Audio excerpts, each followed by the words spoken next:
만약 지구의 자기장이 사라진다면 어떻게 될까? 어느 날 아무런 예고 없이 지구 자기장이 사라졌다. 처음엔 아무도 눈치채지 못했다. 하늘은 여전히 푸르고 파도는 변함없이 밀려왔으며 사람들은 어제처럼 출근했고 아이들은 평소처럼 웃으며 등교했다. 그러나 공기는 분명히 달랐다. 가느다란 철사의 떨림처럼 설명할 수 없는 불안이 피부 위에 얹혀 있었다. 자기장, 그것은 지구 깊은 곳, 액체철이 회전하며 만들어내는 보이지 않는 방패였다. 이 방패는 태양에서 날아오는 치명적인 입자들, 태양풍으로부터 지구를 수백만 년간 지켜왔다.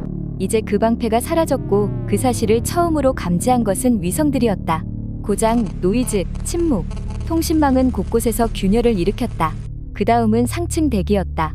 고에너지 입자들이 막힘없이 유입되며 전리층은 비정상적으로 팽창했고 GPS 신호는 점점 더 오차를 발생시켰다. 비행기 항로는 변경을 요구받았고 지상에서는 통신 장애가 반복되었다. 그로부터 3일째, 극지방 하늘이 이상하게 밝아지기 시작했다. 보랏빛 오로라가 남극과 북극의 경계를 넘어 적도 부근까지 흘러들었다. 아름답다고 말한 이들도 있었지만 과학자들은 알고 있었다. 그건 눈에 보이는 방사선의 경고였다. 그리고 2주 후 지상 방사선량이 기준치를 초과했다. 햇볕은 더 이상 단순한 빛이 아니었다. 그 아래에 오래 노출된 사람들은 이유 없는 구토와 피로, 출혈을 겪기 시작했다. 동식물도 반응했다. 이상 성장, 대량 폐사, 생식 실패.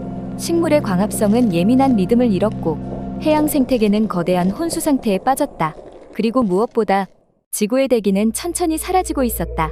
자기장은 지구를 감싸는 전자의 흐름이자 대기 분자들이 우주로 날아가지 않게 붙잡아주는 힘이었다.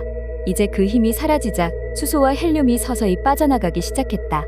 지구는 아주 조금씩, 그러나 분명히 우주 공간 속으로 증발하고 있었다. 그 모든 혼란 속에서도 인간은 이해하려 애썼고 해결책을 찾아 움직였다. 하지만 인간은 깨달았다. 자기장은 인류가 통제할 수 있는 힘이 아니라는 것을. 지구라는 행성이 수십억 년 동안 자기 자신을 위해 만들어낸 균형이다. 그리고 그 균형은 돌이킬 수 없는 방식으로 깨져버렸다. 마지막 남은 기록은 지하 대피소에서 한 과학자가 남긴 메시지였다. 우리는 오랫동안 하늘을 두려워하지 않고 살았다. 그러나 그건 하늘이 안전했기 때문이 아니라 우리가 모르고 있었기 때문이었다.